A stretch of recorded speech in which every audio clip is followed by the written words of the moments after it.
মানুষ ধনী গরিব মিলেই আমরা মানুষ, কিন্তু আমাদের কিছু ভুলের কারণে আমরা সারা জীবন গরিব থাকি। আপনি যদি আমার চ্যানেলে নতুন দর্শক হয়ে থাকেন, অবশ্যই চ্যানেলটি সাবস্ক্রাইব করুন এবং পাশে থাকা বেল আইকনটি অল করে বাজিয়ে দিন। মানুষ গরিব থাকে কিছু নিজের কারণের জন্য। এর মধ্যে একটি কারণ হচ্ছে সামাজিক অসমতা বা সুযোগের অভাব।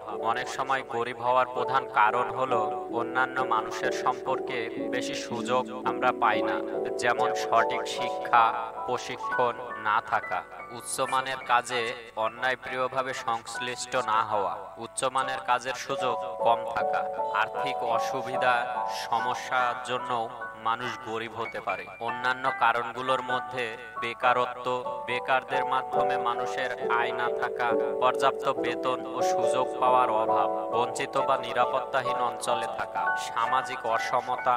সামাজিক অসমতা হলে কিছু ব্যক্তিদের সুযোগ এবং সুবিধা অন্যের চেয়ে কম থাকতে পারে। এটি সম্ভবত আপনি দুটো একই প্রশ্ন। আমি পূর্বেও সাধারণ কারণগুলো উল্লেখ করেছিলাম। গরিব হতে আপনাকে সাহায্য করে আপনার মন মানসিকতা। আপনার মন মানসিকতা যদি গরিব থাকে, তাহলে আপনি গরিবই থেকে যাবেন। আপনাকে একটু উন্নতি করতে হবে, একটু সামনের দিকে অগ্রসর হতে হবে। আর সবচেয়ে বড় কথা হলো, আপনি সারা জীবন গরিবই থেকে যাবেন যদি কিছু ভুল করেন। এর মধ্যে প্রথম যে ভুলটি, সেটি হচ্ছে সঞ্চয় না করা।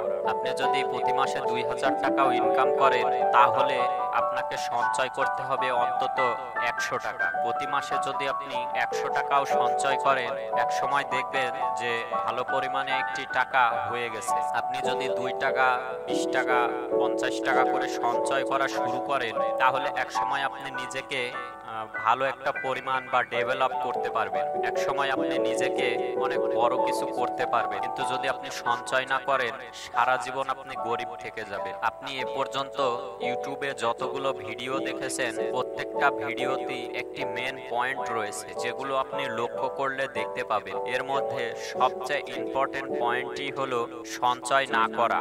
আপনি যদি ধনীদের তালিকা দেখেন, তাহলে দেখবেন যে এরা কোনো না কোনো ছোট একটি কাজ করতে করতে এক সময় ধনী হয়ে গেছে। আর তাদের যে মেন পয়েন্ট ছিল, সেটি হচ্ছে সময়ের সঠিক ব্যবহার করা এবং সঞ্চয় করা। তারা যে পরিমাণে ইনকাম করত, সব টাকা তারা খরচ করত না, একটি পার্সেন্ট তারা সঞ্চয় করত, এবং সেই সঞ্চয়টাকে এক সময় যখন বড় অঙ্কের একটি টাকা হতো, তখন তারা বড় একটি কাজে ঝুঁকি নিত বা রিস্ক নিত, বা সেই টাকাটা ইনভেস্ট করে তারা আস্তে আস্তে ধনী হয়ে যেত। তো আপনার মূল যে সমস্যাটা, সেটা হচ্ছে সঞ্চয় না করা। আপনি সঞ্চয় শুরু করে দিন, আপনিও এক সময় ধনী হয়ে যাবেন। কিন্তু আপনি যদি সঞ্চয় শুরু না করেন, তাহলে শুধু আমি না, অনেক গবেষকরা বলছে যে সে কোনোদিনই ধনী হতে পারবে না। আপনার মন মানসিকতা পরিবর্তন করুন এবং সঞ্চয় করা শুরু করুন। এক সময় আপনি ধনী হতে পারবেন। আর্থিক সহায়তা প্রদান করুন। সঠিক প্রশিক্ষণের মাধ্যমে আপনি আপনাকে সমৃদ্ধ করার চেষ্টা করুন। অন্যরা কি বলে বা আপনি কি বলেন, সেগুলো বাদ দিন। আপনি সঞ্চয় করা শুরু করুন, আপনি ধনী হবেন। 1 বছর নয়, 5 বছর নয়, 10 বছর পর্যন্ত একটি লক্ষ্য রাখুন যে আমি 10 বছর পরে এত পরিমাণ টাকার মালিক হতে চাই। তাহলে সেই পরিমাণ অনুযায়ী আপনি পরিশ্রম করুন এবং সেই পরিমাণে আপনি সঞ্চয় করা শুরু করুন। আপনি এক সময় ধনী হয়ে যাবেন। বন্ধুরা, ভিডিওটি ভালো লাগলে চ্যানেলটি সাবস্ক্রাইব করুন, পাশে থাকা বেল আইকনটি অল করে বাজিয়ে দিন এবং আপনাদের মতামতগুলো কমেন্ট বক্সে কমেন্ট করে জানিয়ে দিন। সবাইকে ধন্যবাদ।